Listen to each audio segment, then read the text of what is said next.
J'ai assez vite compris que ça allait être un projet qui allait sans commune mesure avec ce qu'on avait l'habitude de faire. Ça fait du bien de voir des cabines sur les deux tronçons, de voir les deux appareils tourner en même temps. C'est la découverte d'un nouvel appareil, un des plus gros appareils au monde.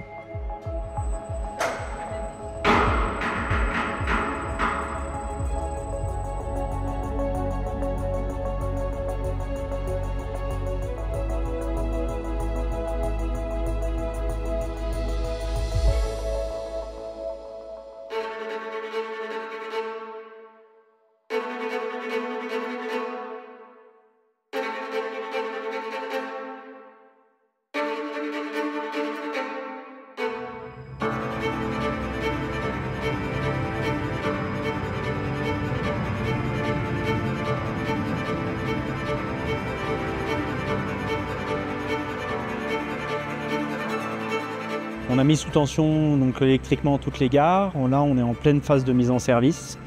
On a réglé les moteurs principaux, les moteurs de voie pour entraîner les cabines. Et là, on attaque la dernière phase et le dernier sprint final, la réception, avant l'ouverture au public, qui sera prévue aux alentours du 30 novembre.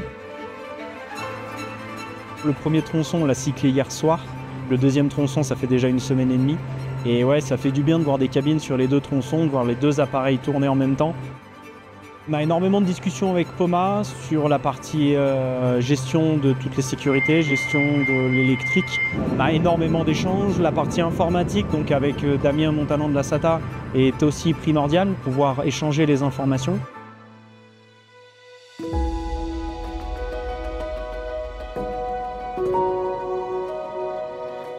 La spécificité du Gendry, c'est qu'on a besoin d'avoir du réseau dans les cabines. À la fois parce que dans les cabines, il y a des systèmes qui vont être à terme dédiés aux clients, notamment des écrans d'information, des systèmes d'interphonie, mais également parce qu'on a besoin de récupérer des données de fonctionnement de la cabine pour superviser l'installation. Sur ce projet-là, on a déployé plus de 40 km de fibre optique pour pouvoir interconnecter les gares et les pylônes, parce que ça aussi c'est une spécificité, et aussi de penser les bâtiments pour pouvoir intégrer les équipements informatiques qui étaient nécessaires au pilotage de l'installation. C'est justement là un peu la clé de toute la collaboration qu'on a eue avec CEMER, c'est de non pas avoir un système CEMER, un système SATA, mais d'être ensemble et d'avoir une vision homogène des choses. C'était le gros challenge de faire en sorte que tout se passe bien. Il y a des moments où il y a des montées en pression, c'est sûr, mais globalement, il y a quand même une très bonne entente, il y a beaucoup de communication. Ça a quand même été l'élément principal depuis le début. C'est ce qui nous a permis en fait d'arriver en temps et en heure à la mise en route de l'appareil.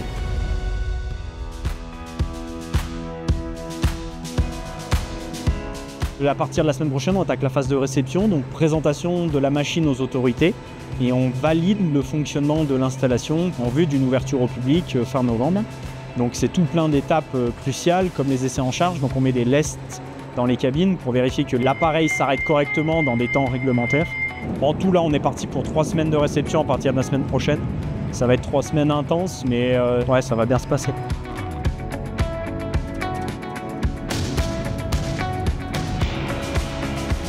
Et aujourd'hui, donc, c'est la découverte d'un nouvel appareil, dernière génération.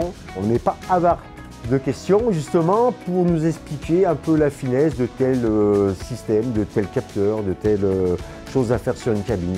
Et ça va être au fil du temps et une grosse partie de l'hiver à minima jusqu'à fin décembre, il y aura une équipe de CEMER et de chez Poma qui seront là sur site et pour apprendre et également pour, sur des dépannages éventuels, faire la transmission, la transition. Il y a une fierté. Et puis le peu que je vais apprendre, je le transmettrai aux personnes qui viendront me suppléer au poste de conducteur technicien. Le Gendry, ça va être le poumon demain des Deux Alpes. Et au travers de ce projet-là, on prépare l'avenir aussi des gens qui travaillent et qui vivent ici. Et ça, c'est important.